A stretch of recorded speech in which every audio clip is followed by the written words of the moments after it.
Assalamualaikum warahmatullahi wabarakatuh. Alhamdulillahi rabbil alamin. Nahmaduhu wa nasta'inuhu wa nastaghfiruhu wa nastahdihi wa na'udzu billahi ta'ala min sururi anfusina wa min sayyiati a'malina. May yahdihillahu fala mudilla lahu ومن يضلل فلن تجد له وليا مرشدا أشهد أن لا إله إلا الله وحده لا شريك له له الملك وله الحمد وهو على كل شيء قدير الذي خلق الموت والحياة ليبلوكم أيكم أحسن عملا وأشهد أن محمدا عبده ورسوله صلاة دائمين متلازمين على حبيبنا وقدواتنا وأسواتنا محمد صلى الله عليه وسلم الذي أدى الأمانة وبلغ الرسالة ونصحها للأمة وجاهد في الله حق جهاده ربنا اشرح لنا صدورنا ويسر لنا أمورنا واحلل عقدة من ألسنتنا يفقه أقوالنا اللهم أعنا على ذكرك وشكرك وحسن عبادتك اللهم اجعل هذا جمعا مرحوما وتفرقنا من بعده تفرقا معصوما أوصيكم بنفسي وإياكم بتقوى الله فقد فاز المتقون فقال الله تبارك وتعالى في كتابه الكريم أعوذ بالله من الشيطان الرجيم بسم الله الرحمن الرحيم يا أيها الذين آمنوا اتقوا الله حق تقاته ولا تموتن إلا وأنتم مسلمون وقال أيضا في سورة أخرى يا أيها الناس اتقوا ربكم الذي خلقكم من نفس واحدة وخلق منها زوجها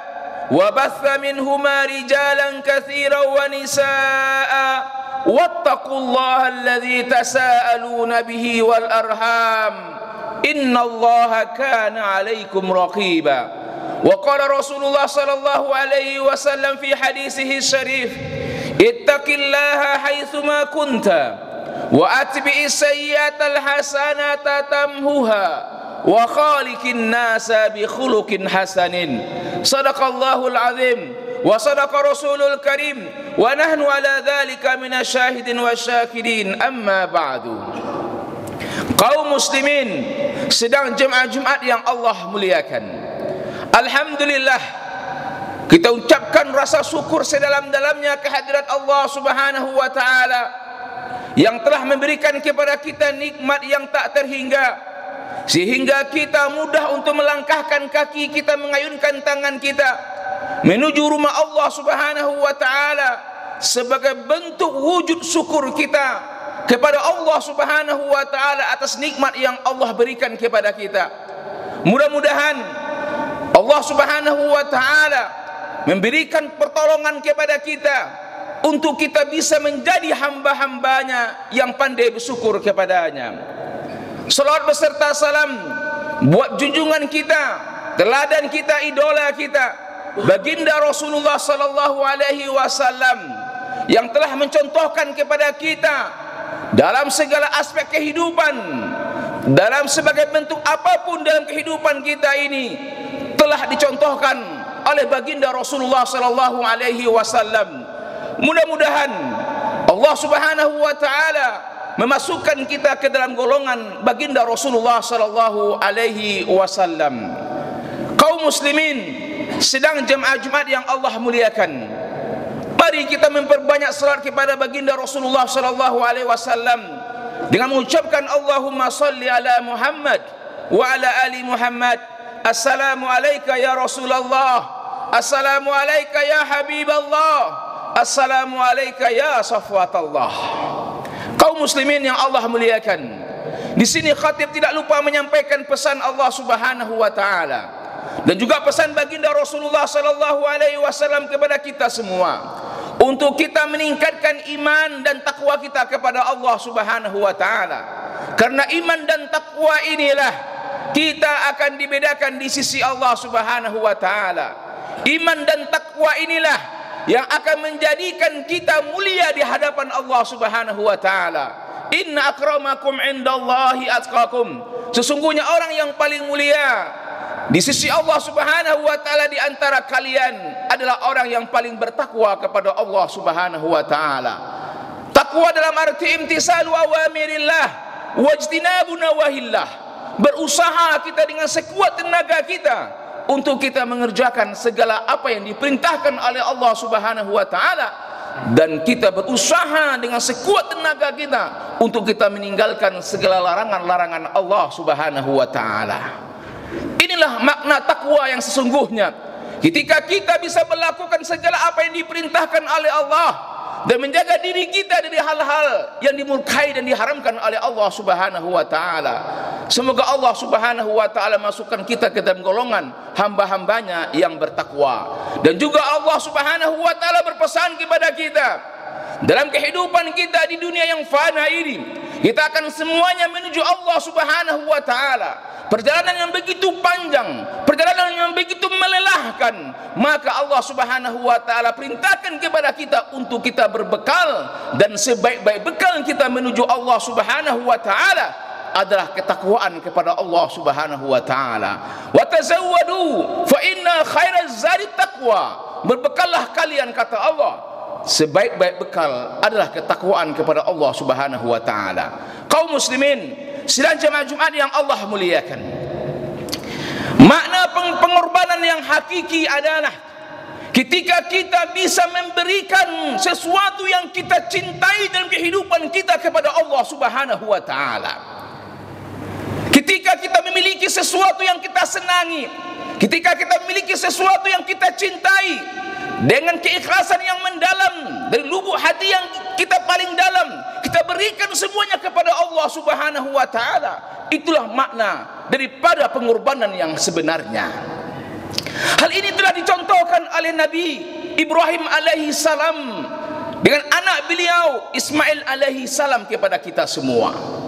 Yang mana Allah Subhanahu wa taala mengisahkan bagaimana pengorbanan Nabi Ibrahim alaihi salam, puncak pengorbanan yang sangat luar biasa, puncak penghambaan yang sebenar-benarnya kepada Allah Subhanahu wa taala telah dicontohkan oleh Nabi Ibrahim alaihissalam dengan anak beliau Ismail alaihissalam.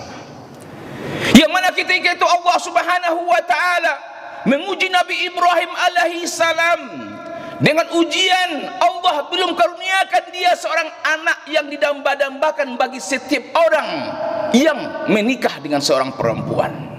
Ketika kita sudah menikah, kita menginginkan anak sebagai pelipur lara kita, anak yang akan memperjuangkan dan meneruskan pengorbanan dan perjuangan kita. Nabi Ibrahim alaihissalam lama tidak diberikan oleh Allah Subhanahu wa taala seorang anak kepada beliau.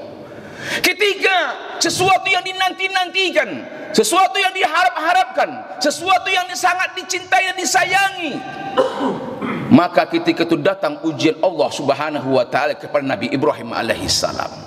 Ketika Nabi Ibrahim alaihissalam diberikan seorang anak oleh Allah Subhanahu wa taala, ketika sang anak lahir, anak yang dinantikan sudah berpuluh tahun lamanya, datang perintah Allah yang sangat dahsyat kepada Nabi Ibrahim alaihissalam untuk ditinggalkan istri beliau Siti Hajar dengan Ismail yang masih kecil ketika itu di sebuah tempat yang tidak ada kehidupan di padang Sahara ketika itu. Ini sesuatu yang sangat berat bagi setiap jiwa manusia, sesuatu yang kita senangi, sesuatu yang kita cintai, sesuatu yang kita nanti-nantikan. Ketika sesuatu yang kita senangi telah diberikan oleh Allah Subhanahu wa taala, kemudian ketika itu juga Allah Subhanahu wa taala memerintahkan kita untuk memberikan kepadanya. Kaum muslimin, sidang jemaah Jumat yang Allah muliakan, ketika Nabi Ibrahim alaihissalam meninggalkan anak dan istri beliau di sebuah tempat yang tidak ada kehidupan di padang Sahara ketika itu, Ibrahim sebenarnya tidak tega meninggalkan anak dan istrinya. Dia seorang manusia biasa, sama dengan kita, Siapa di antara kita yang sanggup untuk meninggalkan anak dan istri kita di sebuah tempat yang tidak ada kehidupannya? Tetapi ini kira perintah Allah Subhanahu wa taala. Kita belajar bagaimana pengorbanan Nabi Ibrahim alaihi salam. Bukan hanya saja pengorbanan materi saja, bahkan jiwa dan raganya dia peruntukkan untuk Allah Subhanahu wa taala. Kaum muslimin sidang jemaah Jumat yang Allah muliakan, ketika Nabi Ibrahim alaihissalam membawa istri dan anaknya di sebuah tempat, kemudian Nabi Ibrahim tinggalkan mereka berdua di sana. Padang Sahara yang begitu luas, terik matahari yang begitu panas di siang harinya, tidak ada siapapun di sana, tidak ada sesuatu yang bisa dimakan di sana, tidak ada tumbuh-tumbuhan di sana. Ditinggalkan oleh Nabi Ibrahim alaihissalam, seorang istri dan anak beliau masih kecil ketika itu. Ketika Nabi Ibrahim alaihissalam meninggalkan mereka, berkatalah istri beliau Siti Hajar, "Ya Ibrahim, limaza tarakna fi hadzal makan?" Wahai Ibrahim, kenapa engkau tinggalkan kami di tempat ini? Ini sesuatu yang sangat luar biasa kaum muslimin yang Allah muliakan. Nabi Ibrahim alaihissalam tidak berbicara sedikit pun ketika itu, karena beliau tidak tega untuk meninggalkan anak dan istri beliau. Kalau beliau berbicara mungkin saja beliau akan menangis, sedih beliau. Tetapi seorang istri yang solehah, lihat pertanyaannya kepada Nabi Ibrahim alaihissalam. Ini penting bagi kita untuk membina sebuah rumah tangga yang solehah. Suami yang soleh, istri yang soleha, anak yang soleh, subhanallah. Apapun perintah Allah Subhanahu wa taala kepada mereka, keluarga yang sakinah, keluarga yang soleha dan soleh ini akan mudah dilaksanakan oleh kehidupan mereka masing-masing. Kaum muslimin yang Allah muliakan, apa kata Siti Hajar kepada Nabi Ibrahim ketika Nabi Ibrahim meninggalkan mereka? Berhenti Nabi Ibrahim alaihissalam ketika dipanggil oleh Siti Hajar. "Ya Ibrahim, hal hadha min amrillah? Wallahi ya Ibrahim, wallah la yudayni fi hadzal makan." Subhanallah, keimanan yang sangat luar biasa yang tertancap di hati Siti Hajar. Keyakinan yang sangat luar biasa kepada Allah Subhanahu wa taala. "Ya Ibrahim, kenapa engkau tinggalkan kami di sini wahai Ibrahim? Apakah ini perintah Allah yang Allah perintahkan kepada engkau untuk engkau tinggalkan kami di tempat ini?" Demi Allah wahai Ibrahim, kalau ini benar perintah Allah, maka kerjakan Ibrahim, berangkat engkau dari tempat ini. Masya Allah, keyakinan yang sangat luar biasa. Ketika kita mengerjakan dan mengamalkan perintah-perintah Allah Subhanahu wa taala, Allah tidak akan mungkin menyia-nyiakan kita di sini. Maka Siti Hajar mengatakan, "Wallah, demi Allah wahai Ibrahim, kalau ini benar perintah Allah Subhanahu wa taala, demi Allah, Allah tak akan sia-siakan kami berada di tempat ini. Berangkat engkau wahai Ibrahim." Masya Allah, Ibrahim ketika itu pergi meninggalkan mereka dalam keadaan sedih, tapi Ibrahim yakin, dan Siti Hajar pun yakin Allah akan membantu mereka, Allah akan melindungi mereka, Allah akan menjaga mereka, karena mereka mengerjakan perintah Allah Subhanahu wa taala. Ketika Ibrahim meninggalkan mereka dan mereka hidup berdua di sebuah tempat yang tidak ada kehidupan di sana, dan bekal yang dibawa pun telah habis. Ismail kecil menangis kehausan, bekal yang dibawa telah habis, susu pun sudah mulai berkering, tidak mengeluarkan susu lagi. Siti Hajar alaihissalam, kemudian apa yang dilakukan oleh Siti Hajar? Dia berusaha untuk mencari sumber air, sumber kehidupan. Dia pergi ke Bukit Sofa. Dia mendengarkan rintihan air, suara air berada di Bukit Sofa. Ternyata sampai di puncak Bukit Sofa dia tidak menemukan air. Turun lagi dia dalam keadaan sedih. Ketika dia sudah mendekati anaknya Ismail alaihissalam, dia terdengar lagi suara air berada di Bukit Marwah. Dia kejar Bukit Marwah, dia berlari ke Bukit Marwah, sampai di puncak Bukit Marwah dia tidak menemukan apa-apa di sana.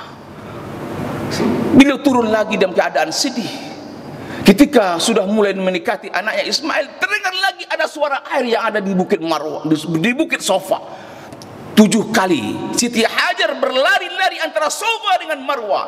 Ternyata sumber air itu berada di bawah telapak kaki Ismail alaihissalam. Inilah yang kita kenal dengan ibadah umrah atau ibadah haji. Salah satunya adalah sa'i antara Sofa dengan Marwah. Ini mengingatkan akan perjuangan Siti Hajar alaihissalam. Kaum muslimin sidang jemaah Jumat yang Allah muliakan, apakah di situ ujian Nabi Ibrahim alaihissalam. Ketika Ismail sudah mulai beranjak remaja, hal ini dikisahkan oleh Allah Subhanahu wa taala, falamma balagha mahu sa'ya. Ketika Ismail sudah mulai beranjak remaja, ketika itu Nabi Ibrahim ingin bertemu dengan anak beliau, sudah lama ditinggalkannya. Siapa di antara kita yang tidak rindu bertemu dengan anak istri kita yang sudah lama berpisah daripada kita? Tetapi ketika Ismail alaihissalam sudah remaja dan Ismail alaihissalam berjumpa dengan sang ayahnya Ibrahim alaihissalam, ketika baru berjumpa malamnya, Nabi Ibrahim bermimpi. Qala ya bunayya inni ara fil manam anni azbahu fanzur maza tara. Qala ya abati if'al ma tu'mar satajiduni insyaallah minas sabirin. Wahai Ismail, wahai anakku tercinta, tadi malam ayah bermimpi. Dalam mimpi itu Allah Subhanahu wa taala perintahkan ayah untuk menyembelih engkau wahai Ismail.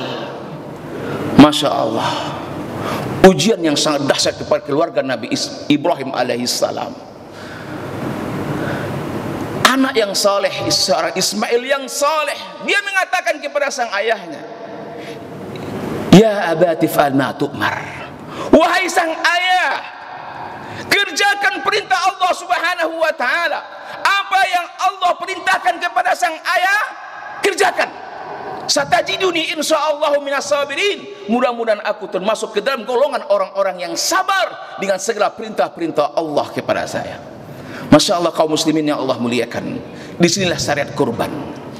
Ketika Nabi Ibrahim alaihissalam ingin menyembelih anaknya Ismail alaihissalam, bagaimana Nabi Ibrahim mengorbankan sesuatu yang sangat beliau cintai. Dia korbankan anaknya, jiwa anaknya dia korbankan untuk demi menggapai cinta Allah Subhanahu wa taala. Sekarang kaum muslimin yang Allah muliakan, kita ambil pelajaran yang sangat luar biasa ini pada keluarga Nabi Ibrahim alaihissalam.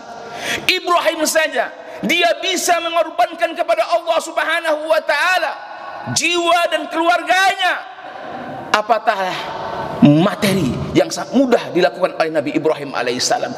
Kita hari ini untuk berkorban saja, sekali setahun saja masih berat bagi kita. Bagaimana kita akan mengorbankan jiwa dan raga kita untuk Allah Subhanahu wa taala.